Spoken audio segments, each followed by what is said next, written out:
over 100 years old. It is. So this guy's still It's big. probably They easily maxed out over the enormous- about 100 pounds. I don't know. But it is a little cranky. You guys see inside of its mouth. Oh, it's starting to get heavy.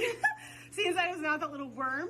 That's how it lures in fish, or I mean, really fish, whatever is swimming by. So I'm gonna come over and I'm just come and snap on him. This guy's getting heavy, so I'm gonna put him down.